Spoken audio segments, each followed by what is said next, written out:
There we go.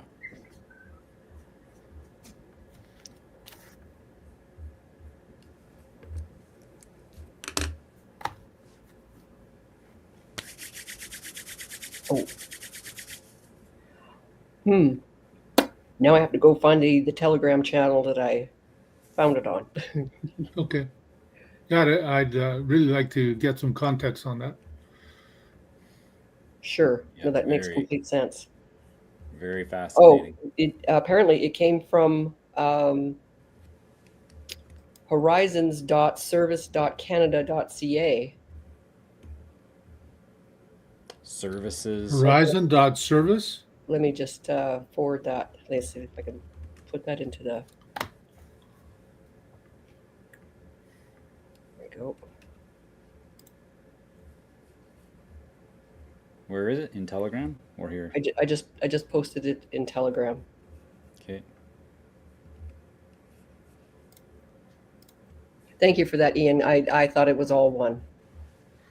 Excellent. Wow.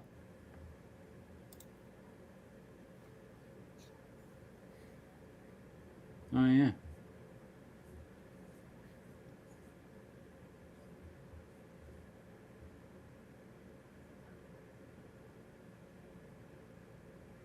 That's a nice chart. It, well, what's more concerning to me is that it appears on the government website. Yeah, Yep. they have to tell people this is what we're doing to you. That's the whole idea. That's why it's on the site. That's the disclosure. Yes, That's sir. how you already knew. No, no, we told you this was going to happen. We didn't do this to you. It's like that video I posted just an hour ago.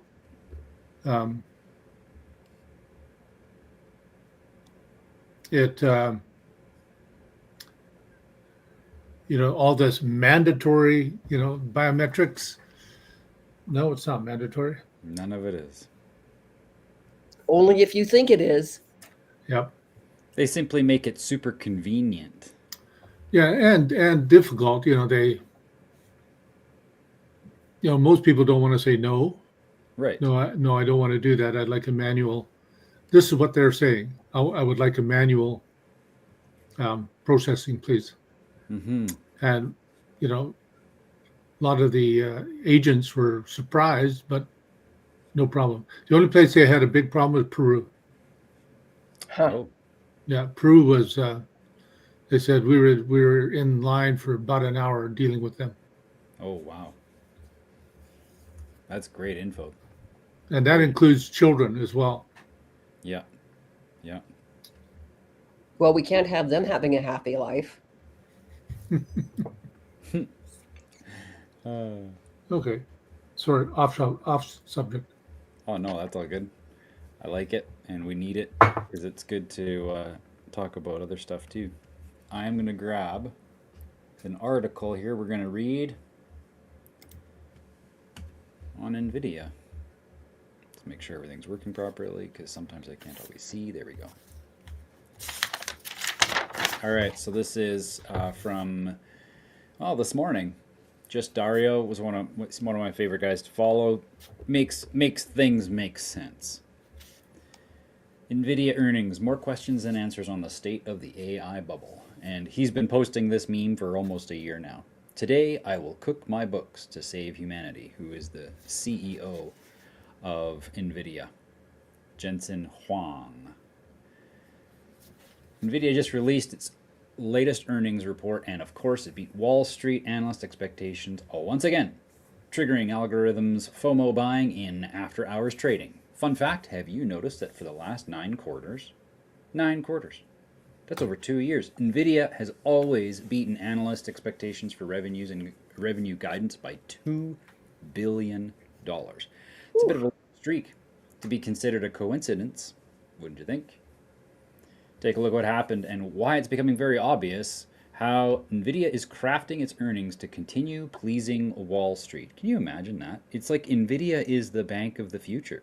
Why? Because it's just doing the transmission of data. It's just transactions of data. That's all it's doing. NVIDIA Corporation condensed consolidated balance sheets. You can see there revenue, blah, blah, blah. What would happen if NVIDIA's revenues, he's highlighted October 26th, 2025, having 33 billion in accounts receivable, and in July of 2025 having 27 in yeah, in that. Is that? Yeah, that's right. In millions. Sorry, in millions. So 270 million. Okay, got it. Those are the numbers. What would happen? What would have happened if Nvidia's revenues had missed expectations? Well, here's a chart. Moving on, before we go to the juicy parts of today's analysis, I cannot avoid bringing attention to the skyrocketing of Nvidia's accounts receivable and inventories.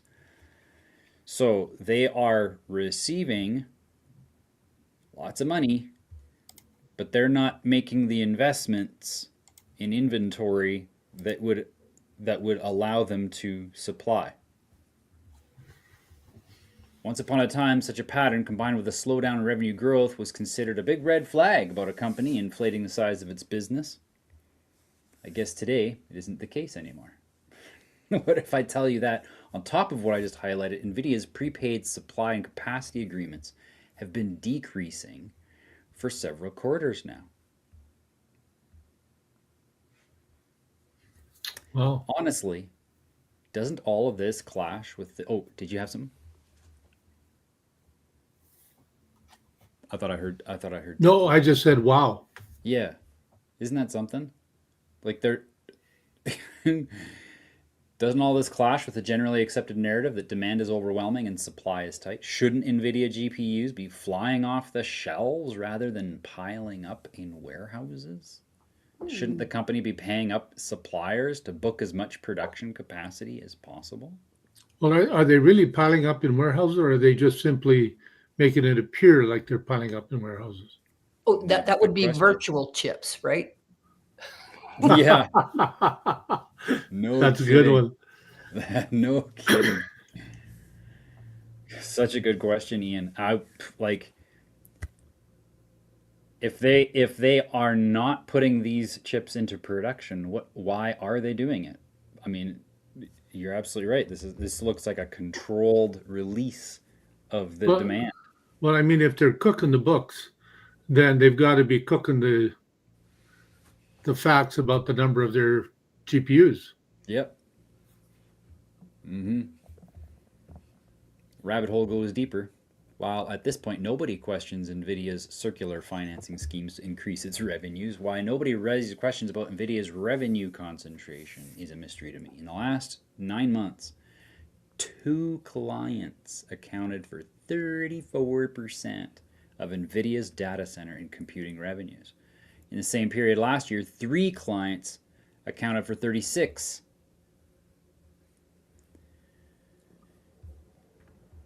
There's where he's showing. For 9 months of fiscal year 2026, sales to 2 direct customers represented 21 and 13 of total revenue. So they are banking on just a few clients. What about geographical distribution? This quarter, NVIDIA changed its revenue recognition method from considering the billing country to considering the client's headquarters location, restating all previous figures. So they're big clients. They have to now take into consideration where these servers need to be installed, restating previous figures. A result, considering it also disclosed 86% of the revenues accounted for geographically as sold in Taiwan are for products delivered between Europe and the U.S. NVIDIA's sales going to the U.S. are going to be between 124 and 98 billion, equivalent to 84 and 66% of total. Oh my gosh, eh? In the third quarter of fiscal year 2026, we estimate 86% of data center revenue from Taiwan headquartered customers is attributed to end customers based in the United States and Europe. That is wild.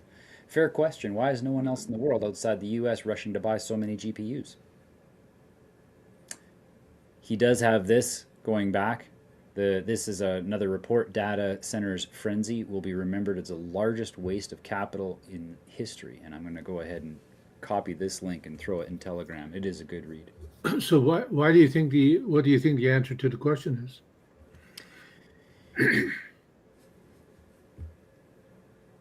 I think it's because those who are in the know that this tech is old. They're just I think what they're doing is that they are just trying to get as much revenue out of people as they possibly can while the technology still exists, knowing that these are obsolete.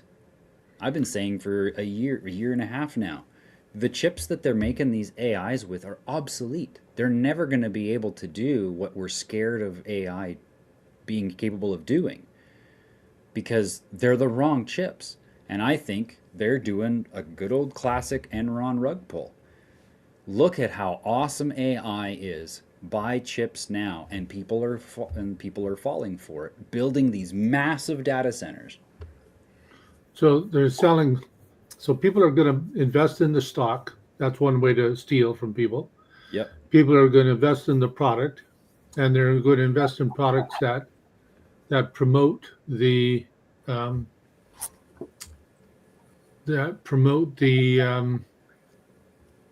the use of the GPUs, Yep. and then they're going to pull the rug.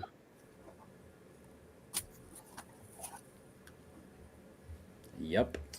And therein lies the story. And there it is. Exactly. Now you can see why it's getting shorted now by the smart ones, right? Yep. Look at this here. To get a sense of how big NVIDIA's circular financing scheme is growing on top of the incredible growths in accounts receivable and inventories, we should take a look at the growth in NVIDIA's multi-year cloud service agreements.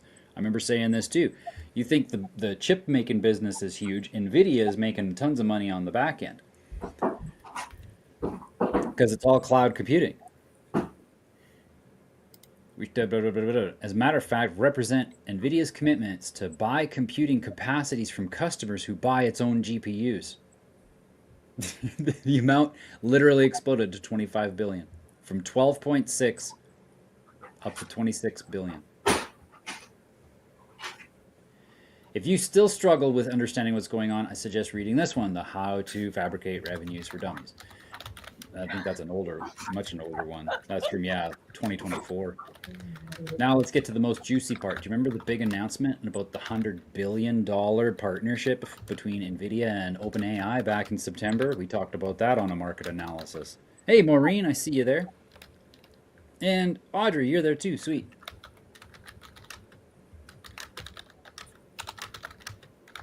That triggered a several $100 billion gain in NVIDIA market capitalization that one day. Apparently, according to NVIDIA's fresh disclosures, not only has the letter of intent not been formalized into a legal binding agreement for 2 months, there is a chance it just won't even happen.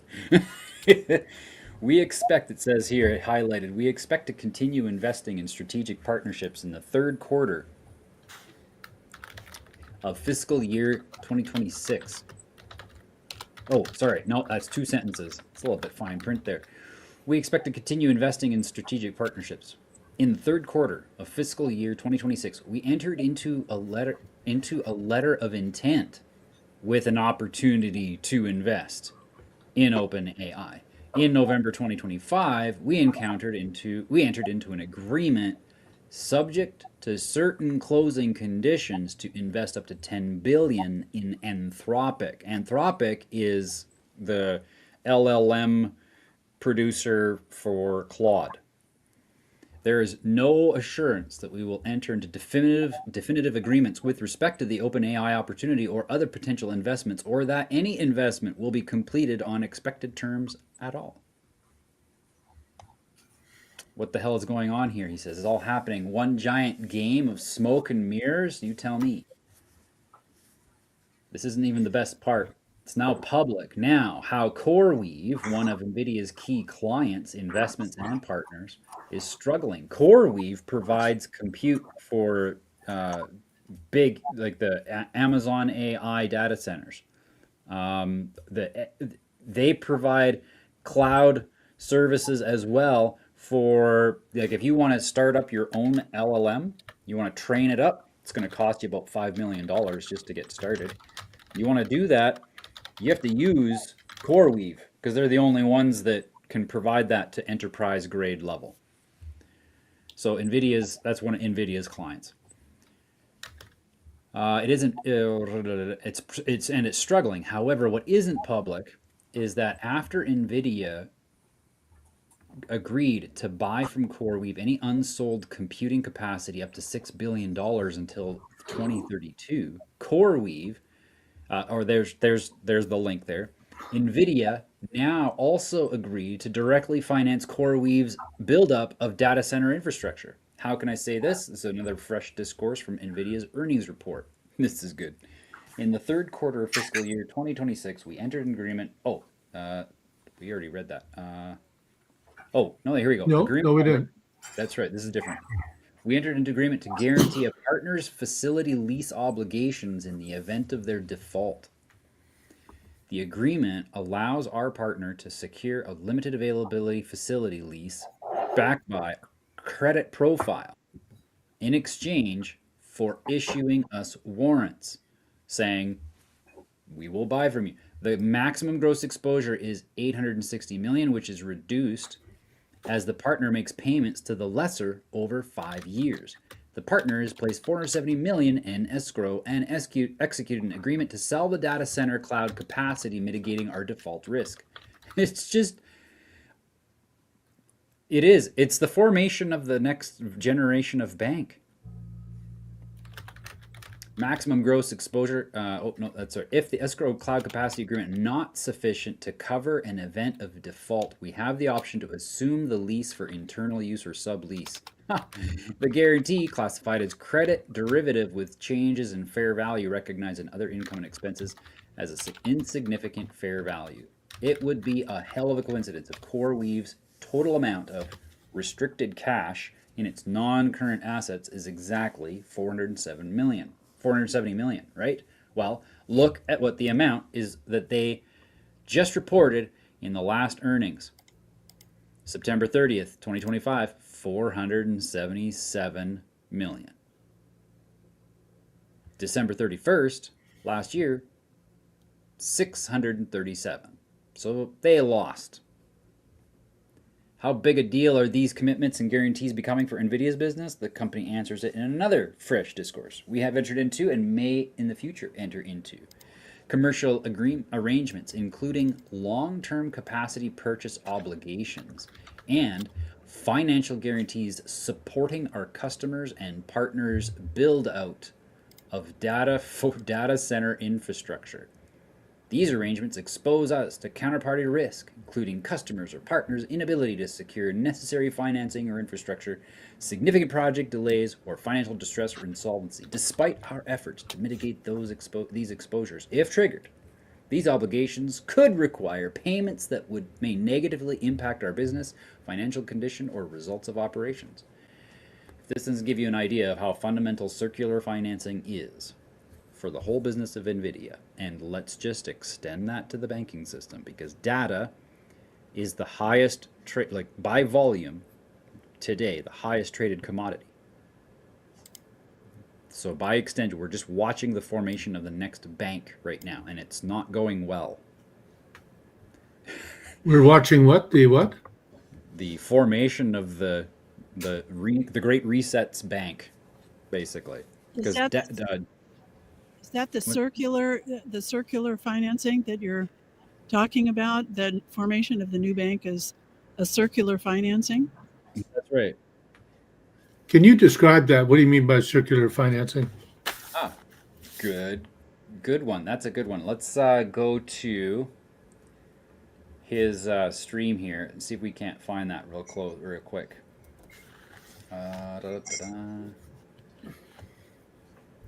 Is this a paid subscription that you have? No, this one's just free.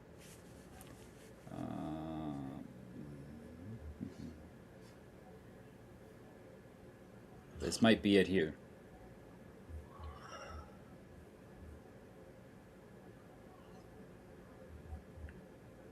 Yeah, I think this might be it here. Oh, last Isn't image. that like a Ponzi scheme being our new banking system? Yeah. Oh yeah. Yeah. Totally. Well, I think it's There we go. well, I guess a Ponzi scheme could be a form of money laundering, but I think it's more this is more specific, transferring the value from um, bleeding, milking the cow, so to speak, and giving it to somebody who doesn't it doesn't belong to. But Yep. but it kind of feels like the poor cow doesn't have an udder anymore. I Well, and I mean think we've been in that's the yeah. yeah, that's been the growing problem. And the Totally. new matrix, the udder becomes the new matrix. Could Yeah. you could you send that little thing there? I would love to have those kind of bullet points. I think that's really important. Or how would we do that, Paul? Maureen, it would be advantageous next time we meet up that we sign you up for Telegram. Oh, okay. Because what I'm doing now with the next gen merchants is I'm just dumping links and Ooh, ideas and little tiny little, messaging back and forth within that group there. okay. But just to have like a even like you know the way you do images, Paul, on the board, to Hmm. have that the right brain remembers in a way that the left brain doesn't have to memorize. Oh, okay. Yeah. You see what Yeah. I'm saying? As far as learning for me anyway, I don't know about other people, but learning for me, if I can do it in image, first it's whole brain, it's not dyslexic. You know, if you have dyslexia, you have a problem with right left brain transfer. You read something on the left page and it goes to the right brain. You read something on the right page, it goes to the left brain. So, and then there's the confusion in that of the handedness, you know, initiated by handedness. So the minute you do a circular thing like you're talking about this here, you did it in a circle, it would become immediately comprehensible to the whole brain. It's whole brain learning is what it's called. Anyway, Thank you. I just put that in because you do that just intuitively, Paul. Thank you. And what I can do is that we can go over this circular financing now. I'll grab my chalkboard and after we read through the bullet points, we'll draw it out because that Okay. that that will help. Well, if other people are interested, I don't want to, we could Oh do yeah. that. If they're No, interested this in, this is pretty crucial to understanding how this mess is really shaping up. And I remember doing it back in September, but I know that it was had been the first time that I had drawn it out that time. So let's do it again. Uh, is that the circular financing you're talking about? Yes, yeah. Okay. Not well, yeah. This here, not. I'm gonna clear the chalkboard out. I just had to save that old one. Okay. So now that's ready to go. Let's go back to the article. We'll read it.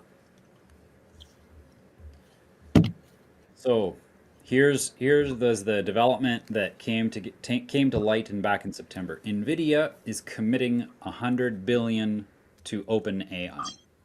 So OpenAI being Microsoft, NVIDIA says, "Yep, we'll give you 100 billion. We'll give you 100 billion." That they don't have it, but they'll give it to them. OpenAI will use that 100 billion commitment from NVIDIA as a guarantee to raise 300 billion it committed to pay Oracle. Oracle is a data center to purchase compute. Oracle will use OpenAI's commitment, which is now backed by NVIDIA, to raise debt, not money, to raise debt to buy NVIDIA GPUs and will scale up its infrastructure to serve OpenAI's demand. OpenAI will then pay Oracle with the money funded by NVIDIA. And Oracle at this point will use that money to pay for the debt it funded to purchase the chips in the first place. So, So $100 billion becomes $300 billion. yep. and the I snake is eating its own tail. well, I know of other scenarios where people have used that or do use that. You put down a few $1 million and you can you can leverage that to a much higher amount in the form of a loan. Yep. So whether they raise that 300 billion through a loan financing, I mean, it's still fiat currency. Yep. And it's what our banking system is obviously based on now. Yeah, I think it's going to. I think the net effect is that it's going to snowball, and the consequence is inflation, Hyper. Hyper. Super hyper. hyperinflation. Yep. And it's gonna, and in order to save this, this is how I look at it. And what would they need to do to save this incestuous relationship? Get everybody to sign up for a digital ID, because then they got the data to pay for all of this stuff. Data is the biggest commodity. That's the commodity of the future. It's backing every other vertical of the fourth industrial revolution. Every last bit of it. And Could you so put that at the top of the circle there? I mean, just isn't that what this is all about? yep.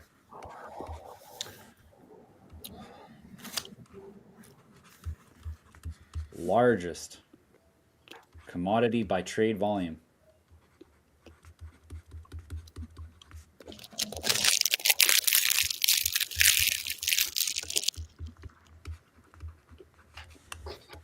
So, NVIDIA and OpenAI, some of the numbers. Okay, so OpenAI says, let's go back again to get the numbers right. Apologies. You're saying it is the largest commodity by trade volume now?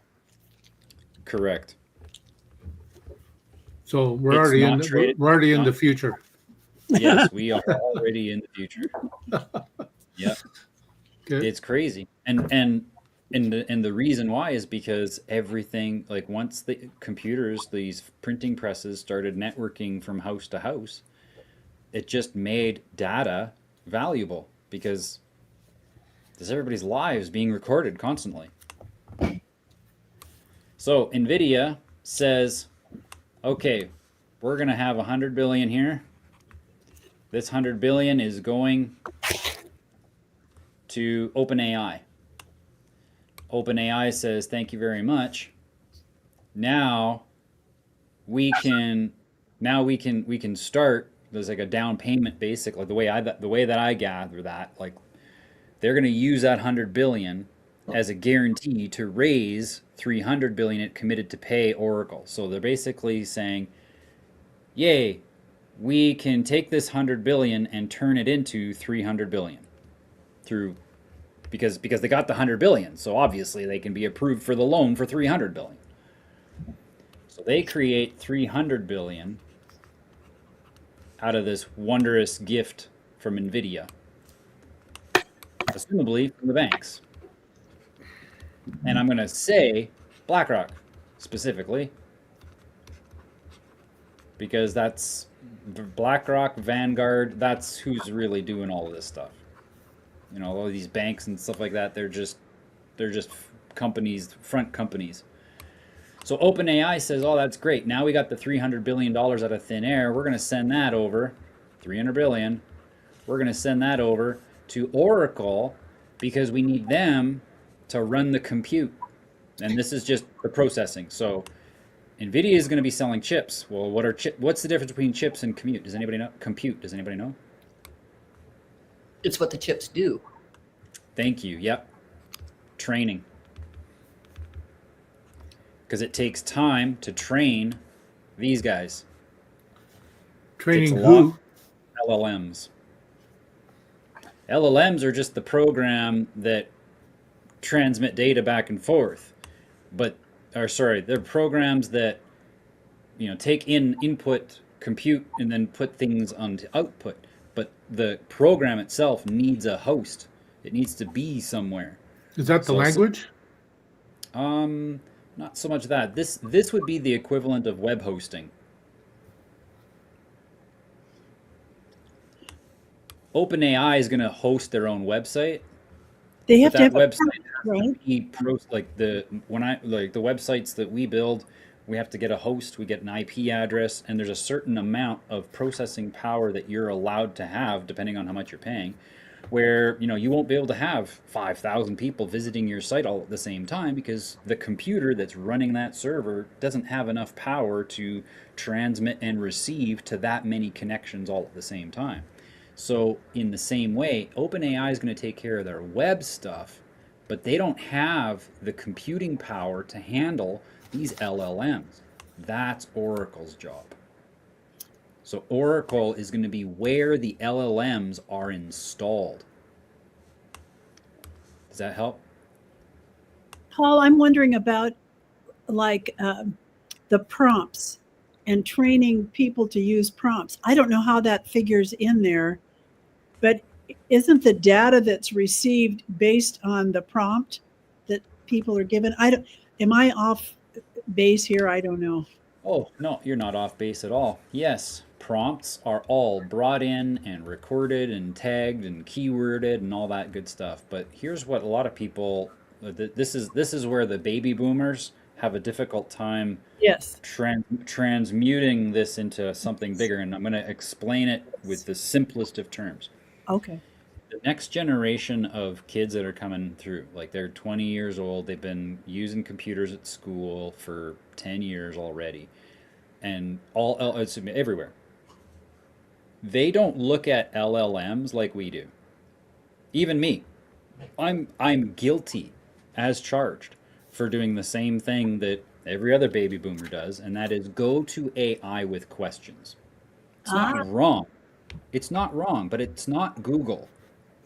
Yeah, it's not Google. This is the difference. Yeah, I get it. Yeah. So what are they doing? They are trying to what they've been doing is for the last year is that they've been having the language learning models manage their calendar, manage their emails, responding to people automatically without having to write them. They've been having AI manage because now you can get AI to manage your Amazon shopping. So now it's like you want to get something, but you don't want to go through the process of researching what it is that you're wanting to buy. You're going to, like, let's say, for instance, I'm going to go get myself a bush hat. Well, if I'm going to go get myself a bush hat, other than what I already have, which I'm fine with wearing in the bush, but like, I'm going to do some research. It's probably going to be $100 purchase. You bet your boots I'm going to be doing my research if I'm spending $100 on a hat. But that's a lot of time. But now I can have this machine here scour the internet and push all the buttons and view all the pages that I would normally have to find out which is the best hat for me. Oh. And all I got to do is ask, hey, ChatGPT, what about a hat? I want to get a good bush hat, and then the LLM will come back with a bunch of questions and say, "Oh well, what kind of hat what are you going to use this bush hat for?" And it'll ask me clarifying questions and figure out what's going to be the best hat for me, and then it'll go to the internet and find the best hat for me and come back to me with an answer saying, "Oh, by the way, here it is on Amazon." But I'm going to take it another step further just so that you can see the significance of this, because now ChatGPT in the last release made it so that now ChatGPT, you can connect ChatGPT to your Amazon account and it'll place the order for you.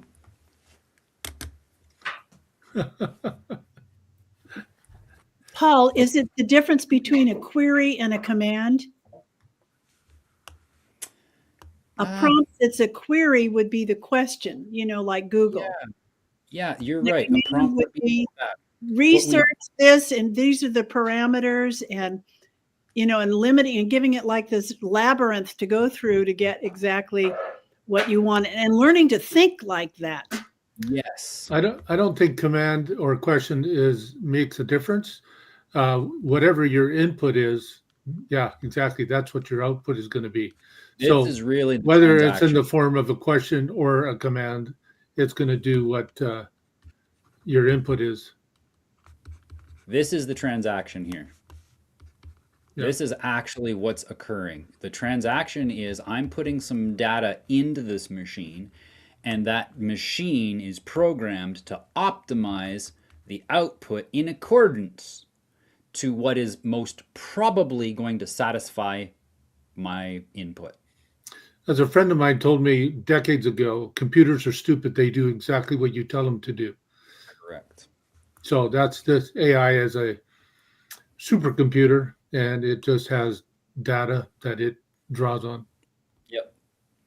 So, and now there, and here we come back to, those are just the programs. The LLMs are just the programs. It's a line of code, or Yeah. many lines of code. That's all it really is. It's just many lines of code. Oracle is where all of that computing power needs to be churned, where all the electricity is burned to conduct all those transactions. So And it's, right now, those transactions are about $10 million a day. is that like a little factory putting out? Yeah, Okay. yeah. And then Oracle would be the land where the factories are built. Ah, Yeah. So I had to hear in my notes from a few minutes ago. Oracle is to host. So OpenAI takes care of its own website, but needs Oracle to host the machinery. Is that correct? Yeah. Maureen just said it's like the factory. The Oracle is like the factory where that builds the Actually, machinery. I would say my take on this is that OpenAI is the factory because it takes the product in and pushes product out in Okay. in a changed form. But that those factories are located on the land known as Oracle. Okay. That's a good way to put it.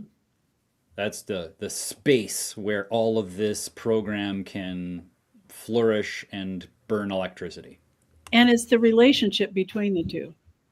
That's right. And NVIDIA is just making chips. They're just the ones supplying all the chips for this to happen so that, this can all run. And so then they're basically provider for, and this is where we come back to, yeah, application specific, because that's exactly what these chips are. They're application specific, meaning you can't do anything other than what the chip was designed to do with that chip.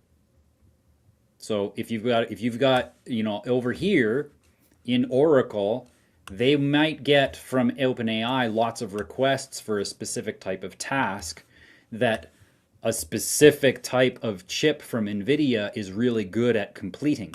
And so then NVIDIA is going to go ahead and make that chip deterministic, they call it. I'm going to put that in here, deterministic chips. Because they have a very determined focus. Deterministic.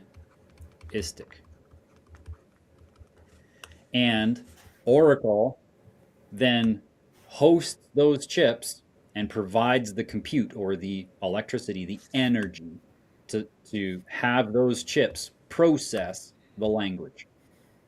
So we talked recently about how Ethereum and Ada are different in their language, where Ada is mathematical and Ethereum is, Subjective. thank you. Yes. Does that follow along the same line as determinism? It's a similar principle, I would say. I wouldn't say necessarily a mirrored, a mirrored principle in a different capacity. And I'll explain what I mean. You've probably heard me talk a little bit more lately. Oh, you know what? We can bring up that website. This is from, Xtropic.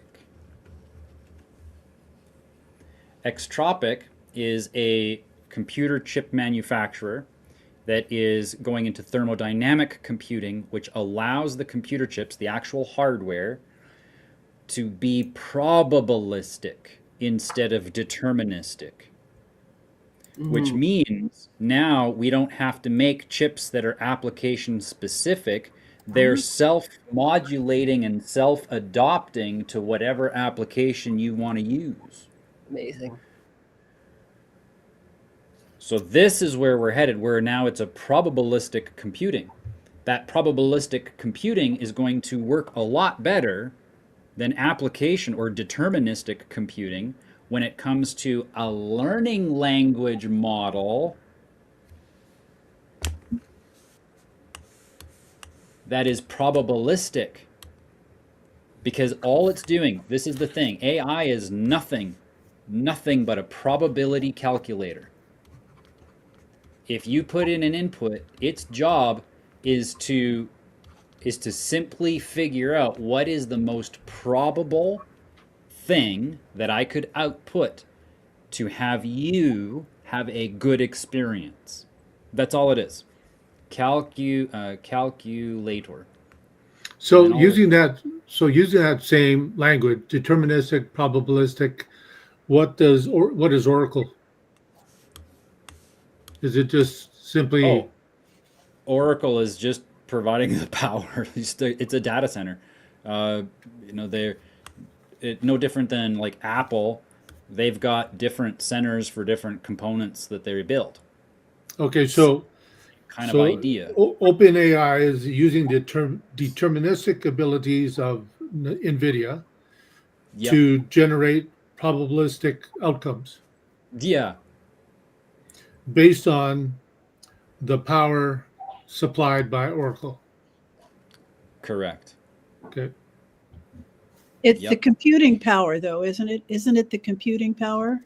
Yeah, which really boils down to electricity. Oh, okay. Yeah. I see. Okay. So that's the power to compute is the electricity. I'm just Yeah. like putting these things together. But it's also the space. Somehow when you talk about land, it's about a space holder. Tell me how that relates, or does that relate? All right. Good question. Sure does. Think of each LLM as a website. Okay. And the website simply is, hey, let's go to this location where there's this address. That address is specifically pointed to a piece of hardware. It's actually, they call it a rack.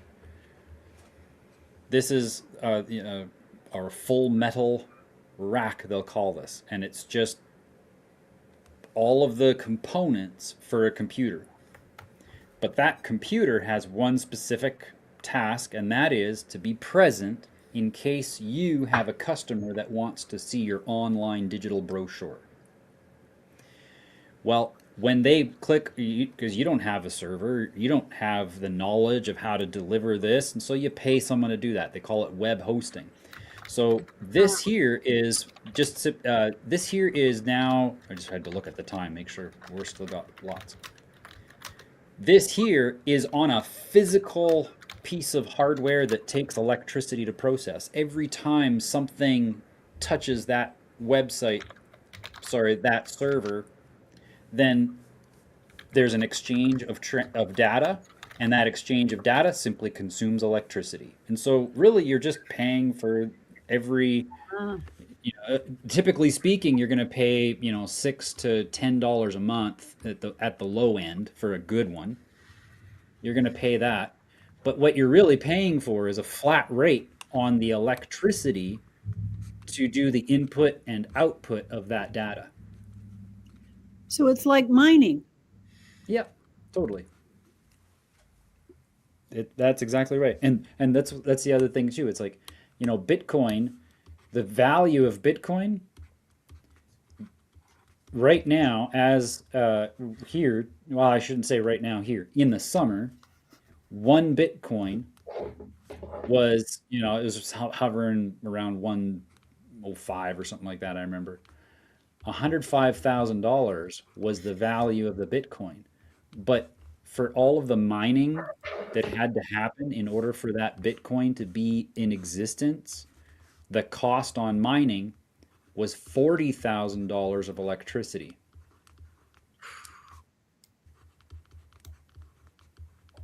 So what we're paying for when these computers are working, we're just paying for electricity. And the more you use these computers, the more electricity you're consuming.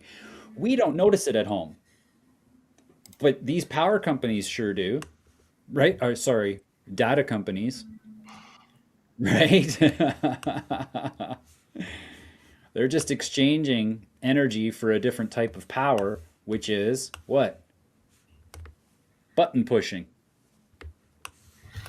So, okay. Yeah. I don't want to go down a rabbit trail here, but copper top kind of comes into the picture for me Yeah. from the Matrix. Yeah. Okay, and I'm thinking of some of these machines that you and I have talked about. These combined heat and power units that people can install at their homes or in their businesses that generate all the electricity they need and sell the excess to the grid. Yeah. Um, that's crazy amazing given the how what's the word I'm looking for, how tight the grid is in terms of its supply, but anyhow, so when you talk about electricity, you say you're actually talking about real true electricity. Yep. Okay. Yep.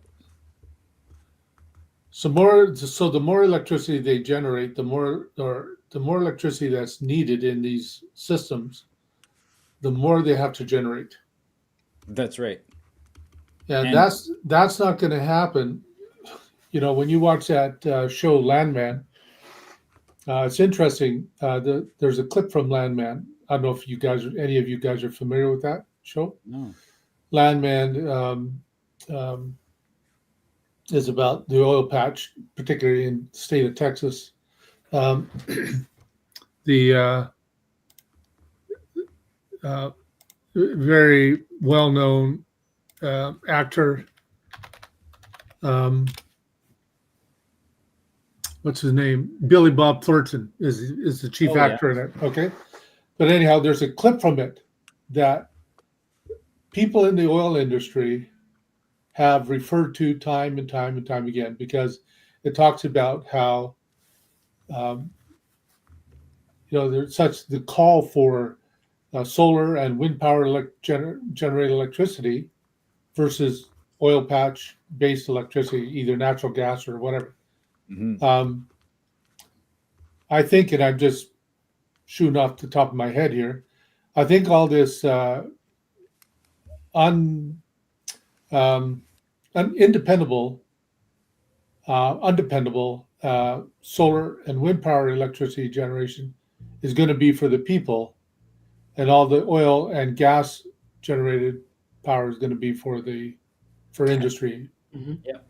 Oh yeah. for Well, because it'll boil down to your carbon credits, whether or not you've got the right social credit score that's worthy of burning fuel. yeah. I'm thinking of something more beyond that. I'm thinking of access. I'm thinking of a movie with Matt Damon where he plays Oh, in the future Elysium. where all, huh? Elysium. Elysium, yes, exactly.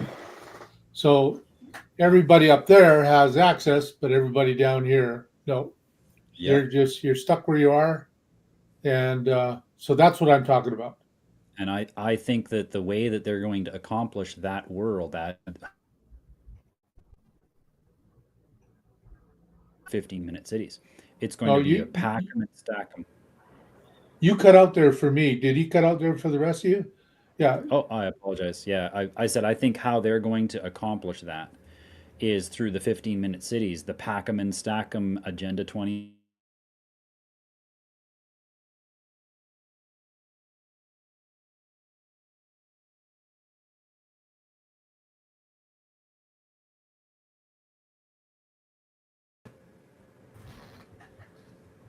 Wow, I guess I shouldn't have said that, eh? Mercury in the microwave.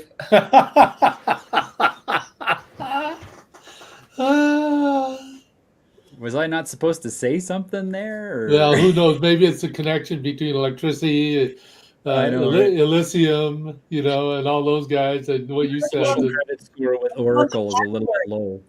Put it on the blackboard. I couldn't hear anything. I don't know what you guys were talking about. The 15-minute cities, I heard about that. Yeah, I think that that's how they're going to implement that world like was depicted in Elysium. Yeah. Oh, I Yeah. don't. I'm not familiar with that. Ooh, These, that's a good movie, Maureen. You might is want to it? watch that one. Yeah. Yeah, Elysium, EL. Well, here I'll just post it in the Chat. Yeah. in Telegram. Oh, and Telegram. Okay. Yeah. I do have that app. I just don't know how to. It's like how many things do I have to do in the morning? Check in with. Do you know what I mean? It's like, You need an AI. yeah, I do. Maybe that's what I am becoming is the AI just to get. Oh, Here's okay. the movie here, Maureen. Okay. Elysium. Yeah. Where is Elysium. Yeah. that name is derived from someplace because I'm familiar with the name. Oh, yes. Yeah, it's really good. And what's interesting is that just the other day on TikTok, I actually saw someone is using an exoskeleton for heavy labor. He was picking up like a sandbag with Yep. just, he said it's like 5 pounds. Yep. Yeah. They Yeah. got that. They got that stuff for hunting now as well, and for guys, whether construction or out hiking or whatever. Yep. But Yeah. that's interesting. That movie was made 12 years ago. Yeah, I Oh, know, eh? could Yeah. could you do the whiteboard again? I want to take a picture of it. Yeah, sure thing. Thank you. How come I'm not? Oh, it doesn't put me over there. Hang on. Well, Marine has access to this recording, doesn't she? Yes, I do. Yeah. Yes, yeah, and I'm also putting it up on YouTube. How come I love it that you put it up on YouTube because then I can watch it from my living room. what the heck? Where did the Okay, what is going on? If I go like this, does it work? Yeah, Yeah. Yes. okay. There it is. Yeah. That was crazy. All right, where do you want me? Because it's a pretty big one. I can export big? this too. Do I'm export. s- I'm Oh, there so you go. excited. My website is going to be so sweet because I can, with it, the way that I'm building it, it's going to take a snapshot of this, the picture, and then it'll go up and upload with the video. Perfect. Perfect. But I'm not there yet. But yeah, here, let's go like this because really the most important heart of this is right here. Yeah. Okay. Go ahead.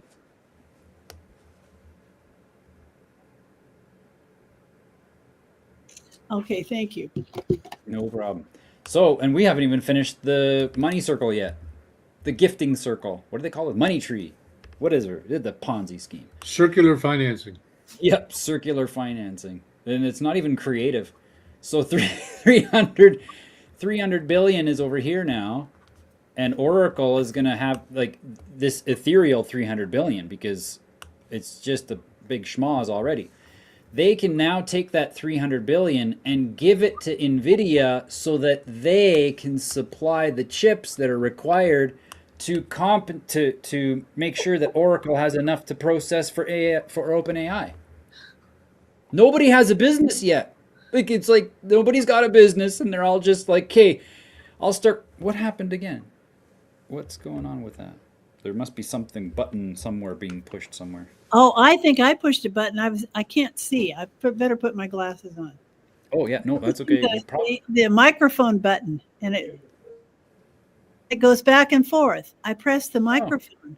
No, it's happening with me as well. Just what Oh, happens is that the blackboard goes too small. oh, But okay. it's up now. You're Okay, sharing. yeah, You're sharing the page. we're good. Okay, So Paul, could I just see if I understand? So, NVIDIA sells non-existent chips, or the order for chips, to OpenAI, to the LLMs, that's the business name for a small business. Is that LLMs? Or what does uh, LLM stand for? learning language learning model. Those are what people call AIs. Oh, that's what they call. Oh, I didn't know that. Okay, so Yeah, all right. yeah, So they sell it.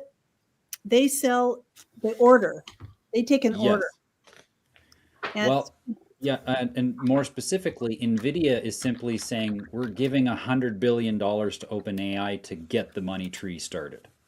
oh, so they have. Oh, I see. There's the 100 billion up there. Yeah. So then, OpenAI or the LLM, where do they get the 300 billion? Well, OpenAI takes that 100 billion and they are able to go ahead and purchase Get a loan. the They get a loan. Yeah, purchase the debt. Okay, purchase the debt. I like that. That sounds Yeah. very financial. Okay, so they purchase the debt for 200 billion, and Yeah. that goes to Oracle, where And they and they're use gonna actually use that 300 billion to go into more debt so that they can build the centers. the centers. So they Yep. take that and leverage that and go into Yep. Well, yeah. you would think that the 300 billion in Oracle's hands would be 900 billion instead of just the same 300 billion given to them. Yeah. Yeah, I wouldn't be surprised. I mean, when we think about it, you think about it. Project Stargate is 500 billion. And who's doing that? Oh, that was the first thing that Trump had to talk about from the tops of the mountains, because that's why Elon was like bouncing up and down like a little boy up on stage there in January. He was all excited because this budget was approved, good to go.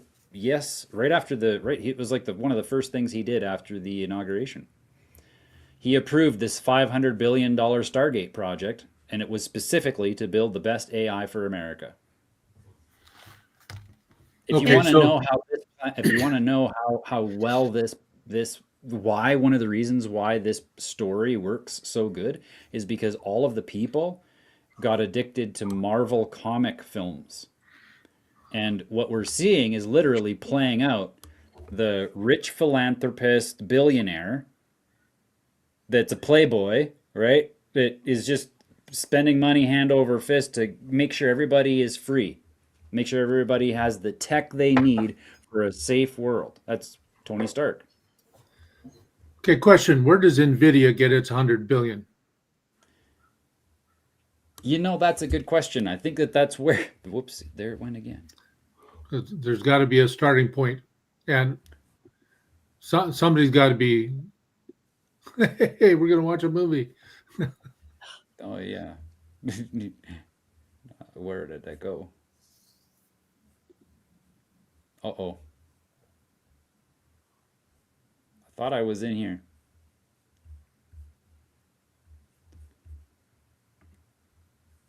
No, I know I was in here doing the... Oh, no, I lost the window. Come on.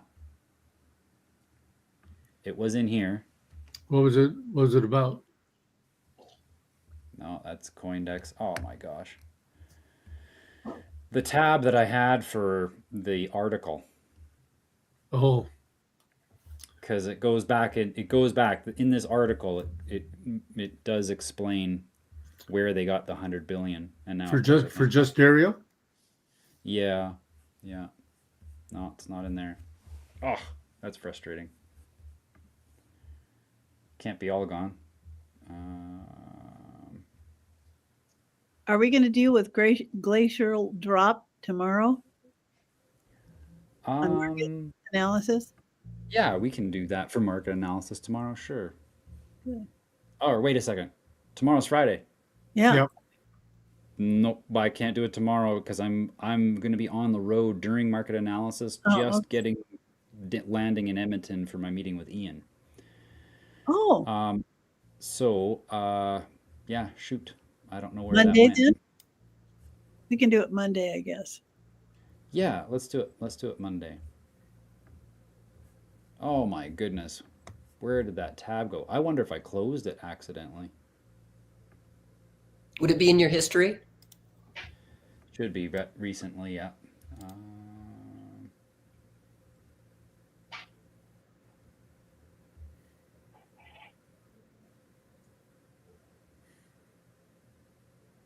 Look at my history. You would have thought that it was really close by.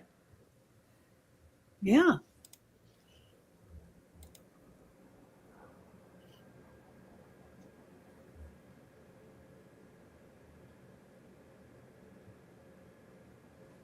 Well, let's do a quick search because this is exactly where I want to go. Here we go. Switch to tab.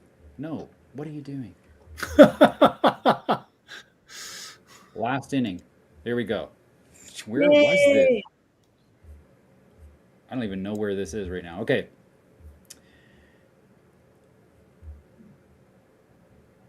two companies.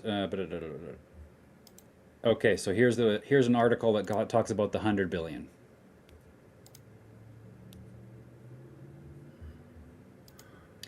NVIDIA will invest up to 100 billion in OpenAI's artificial intelligence lab sets out to build hundreds of billions of dollars in data centers based around the chip maker's AI processors, its company said on Monday.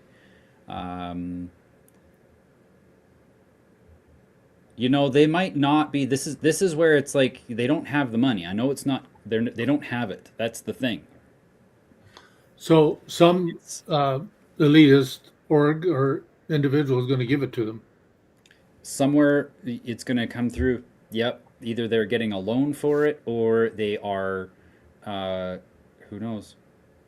If you think about it, if just the other week there, the one lady for NVIDIA was saying how we might need to get a government backstop, and the next day he had to come, the CEO had to come on the news and say, no, it's not that we need to have the government bail us out, but the government might have to bail us out. You know, Right. Yeah, I remember you saying that. and I think that that's more so like what it is. They don't have the 100 billion. It's all just talk going like this. Why? Because that's what's in the media. That's why I like Dario, because he doesn't look at the media stuff. He actually looks at the earnings reports that I don't have access to all that data.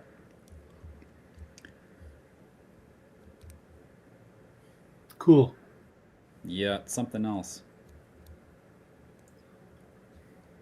So that may be, that could also be the BlackRock group, you know?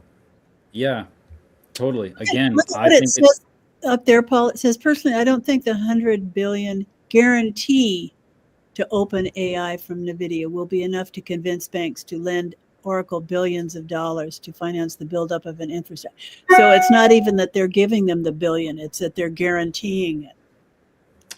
well, yeah, and then what we're seeing in this latest one is that there is no deal. Like that's the funny part, is that this article today, he's showing the numbers and stuff, but then this line here, right here, there is no assurance that we will enter into definitive agreements with respect to OpenAI opportunity or other potential investments, or that any investment will be completed on expected terms, if at all. So this is what's so funny. The whole world thinks that this is going through, and yay, everything's great. Stock market's up, everybody's happy, Wall Street's great. Sure, there was a little bit of a pullback, right? A little bit of a pullback, but we're okay. It's okay still. This low's not lower. So, we're creating new highs. Remember, in their world, they're creating new highs. And they got to keep that charade going so that people don't pull their money out, because they need it to crash first. And because the crash is going to be coinciding with another emergency, just like COVID. We've talked about this lots. And that's when the trigger will go off and the reset will go into the next phase of its progression, which is us getting more digital IDs. You're not going to be allowed to visit with your friend during certain times either, because I would imagine some countries are probably going to come up with the excuse that the electricity costs are too great and we're trying to be more green, right down to the US, where it's like, everybody make sure that you sign up for your digital ID so that you can get stablecoin, war bond, so that we can go up against the China, because look, their AIs are going to kill us. Yeah, it's the same old thing. 2 years ago, I wrote, well, maybe more than that, I wrote an article on my Substack saying, this is just a big merry-go-round, folks. We're just going around and around and around and around in circles. That's why I don't like revolutions, because it just goes around and around and around and around. That's the definition of revolution. Yeah, exactly. It's all going to be for the greater good. And, Who's greater good? Yeah. Greater good. Yeah. So I'd say, for the greater good, would you please step down out of your position? Yeah. It's not for my greater good, so no. Oh, yeah. Speaking of that, Paul, did you have a chance to look at that sovereignty paper that I sent you? I was wondering if you what you Yes, thought I did. of it. I love the language. I want to get more into it. Maybe even review it with Next Gen Merchants next week. It's really good language. I thought we're doing it every morning. Yeah, that's We're doing wonderful. that with the chakra tuning, Yep. combining the two Good. to the neighborhood. We're singing it outside on the patio, so we'll Oh, see that's great. Like what kind of like like Christmas what spirit. little pebble effect that has, huh? Yeah. So Cardano here is actually pushing down a lot further. It didn't find much. I mean, it stopped here for a couple of days, but it's already dropping now to the next pivot point, which brings It's us at down to this 43 cents now, right 43 cents. Yep. right now. I think Yeah. that there's some major manipulation happening between the US and Canadian currencies because I also track the Canadian dollar on a separate widget on my computer and or track the Canadian dollar yeah, sorry, foreign currencies associated with other coins or with with cryptos. So for instance, up in TradingView, I can go and change it from US dollar to Canadian and it'll give me the Canadian price. But something that's interesting is that this chart is simply recalculating between the US and Canadian dollar. It's not actually giving us a feed of the Canadian. Still, the chart is still Cardano US. So Cardano Canadian earlier today was down to was bouncing all over the place. 60 right now, right? But on my other dashboard, it was fluctuating between 60 and 67 constantly. Like back and forth. It's not the same kind of thing. I just watch the numbers. It's not a chart, so I can't show you, but it was literally bouncing back and forth. And I think that we're seeing just tons of manipulation in the Canadian markets in cryptos specifically. US gold, silver, holding out, still consolidating. Both of their price actions very similar. Bitcoin dominance, though, look at how even though money is definitely leaving the altcoins, Bitcoin dominance is still dropping. So it's truly leaving Bitcoin. Yes.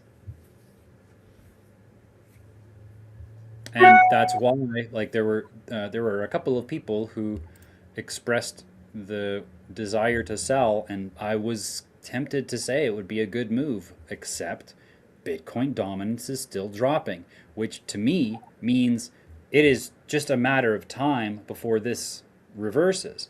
And to me, the risk is too great. If you sell now and you're waiting for it to go to to a lower price, with Bitcoin dominance dropping, meaning altcoins are getting money, the Going price is higher. dropping, but the money is going into crypto, the money is going into alts.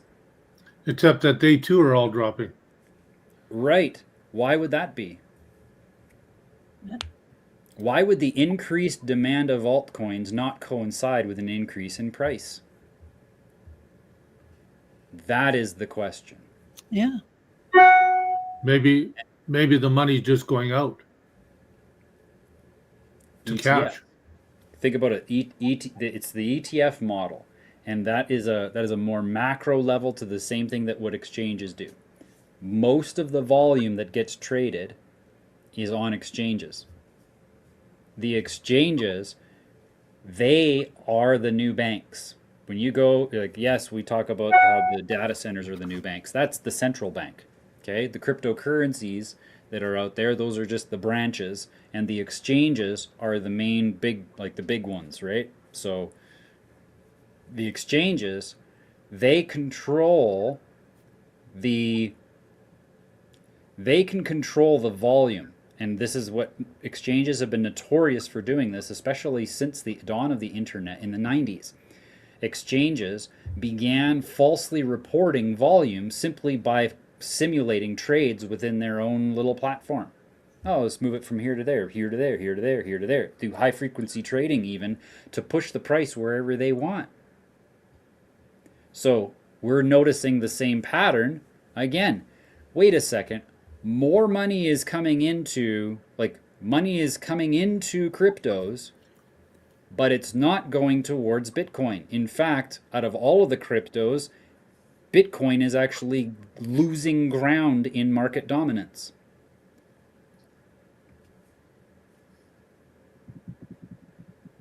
So the altcoins are being favored. Everybody's selling, prices are going down, everybody's selling, but the revenue is more so staying in altcoins. The revenue, or you mean the buying? The revenue, that's a different subject. Right. So if we look at market cap, let's go to market cap, because that's another metric to take into consideration. Total market cap excluding Bitcoin and Ethereum. So everything other than Bitcoin and Ethereum still dropping. I think there's even one total market cap excluding Bitcoin. Yep.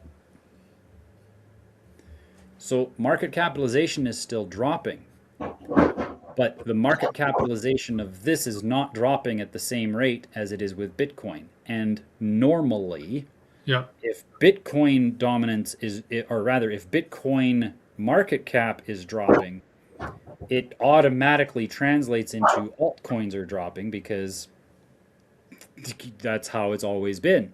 But we're seeing a divergence from that trend where they're all going down, but with Bitcoin dropping and altcoins gaining dominance, that's indicative of a switch, of a reversal.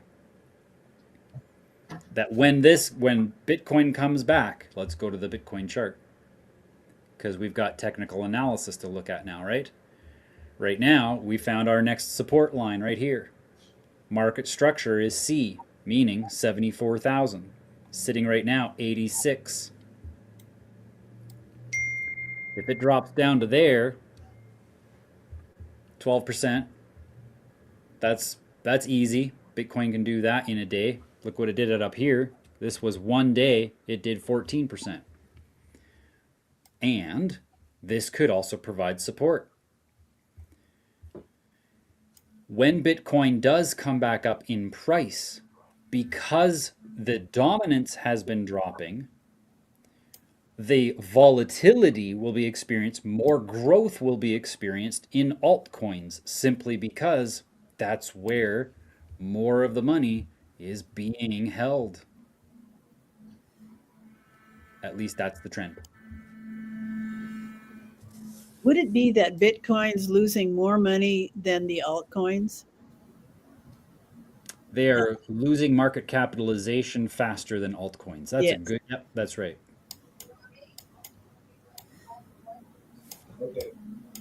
If I switch on off my voice, it says Command D. So I don't know. I don't want to. Well, I don't. Oh, I look at can't that. switch So off. yeah, that is great. I'm glad this is being recorded now that I know what the symptom is. When you click mute, my Yeah. camera shifts. That's very interesting. So why would that happen for the rest of us? I don't know. Because what happens is you go like, I've got you in the big picture, and then all in the bank, I've got everybody else, Yeah. Yeah. And then when she does what she's doing, your big picture goes up. Yep, and it makes this area, it vacates the main area. Yeah. It's Okay, very- Maureen, it's all yours. It's all on you. It's all on me. Now- I am the controller of the of the charts. Yay! I finally got power. Yeah, when Paul Somebody goes else too do it. long, you can just Oh, when is I go too long. Is everybody else muted? No. Somebody else mute and see if that happens. Well, I have to go back to here. Yeah. Yes. Me too. Oh my goodness. How is this even a thing? It's a democracy. I guess it's a democracy. Whatever is happening. That is so interesting. What about now? If it's in this layout, does it change? No, No, it stays there. Okay, I'm gonna try Audrey this Lynn, now. you do it. You're muted. Audrey Lynn, you do it. Yeah. It works for that too. Okay, well, she's good thing it's being recorded. I'm gonna send that off as a note to StreamYard. Hey guys, what the heck is this all about? hey, have you thought about using our link? Sure have. What is your link? Our link, R, the R. letter R. Oh, Yeah. I thought you meant O-U-R.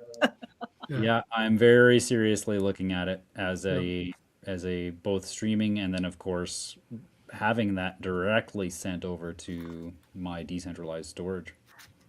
Their nodes and everything. I would, well, I don't know if I'd use their nodes unless they're decentralized enough. And whether or not I can integrate well enough with my website. That's going to be what it boils down to. Yeah, But I'm excited to learn. yeah. Well, let me know when you look into it, because yeah, we're interested in knowing what you think Okay. on our end, Doug and Yep. I will, well, yeah, I would imagine here once I'm done the site, I'm going to be focusing on a different streaming platform simply because I want more autonomy. Yep. Yeah. Paul, what about, you know how on YouTube's they have sections where you can, that is so helpful to just like tab to different sections in the YouTube. Yes. You know, Yeah, yeah. Can you do that with StreamYard? Or Not so much with StreamYard. No, that's a YouTube thing. Oh, that's a YouTube thing. And I like it. Yeah, it's handy. There's no Yeah. question. All right. Well, I guess this is it. That's all I had for today. Okay. I'm experimenting with rosemary and aloe for a wrap around my knee, Audrey Ooh. Lynn. And I tested that with my girlfriend instead of comfrey, which is a traditional bone knit kind of a sprain, kind of a poultice. So I'm experimenting with it today and just seeing it, and also broccoli sprouts, eating broccoli sprouts. Sulfur. Have you heard of Hurricane. DMSO? DSMO? DM. DM. Yeah, DMSO. Yes, I have heard of that. And that's powerful for pain relief. Yeah, that's really, and you know, our group is really into DMSO with aloe vera.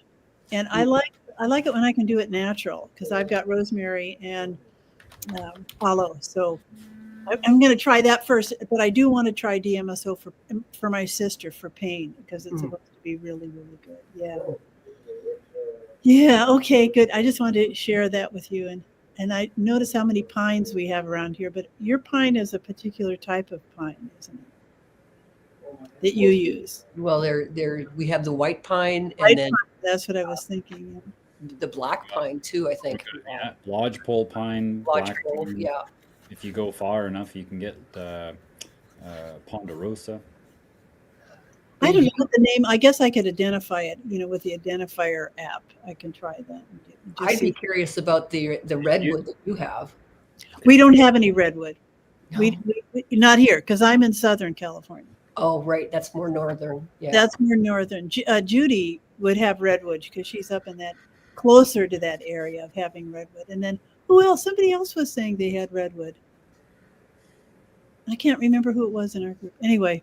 Oh, there's someone from Washington or Oregon, isn't there? I think I can't remember. Nicola. Is Nicola? I think she's more north. Yeah, she's Sonoma area, that Northern California area where redwoods are more Oh, okay. predominant. Yeah. Anyway, just wanted to let you know I was Wonderful. Thank you, everybody. Is there a place to get DMSO here? Say that again. Is there a place to get DMSO here? Absolutely. Vitality Health will have it. Nutters Okay. will have it. Okay. Optimum Health will have it. Okay.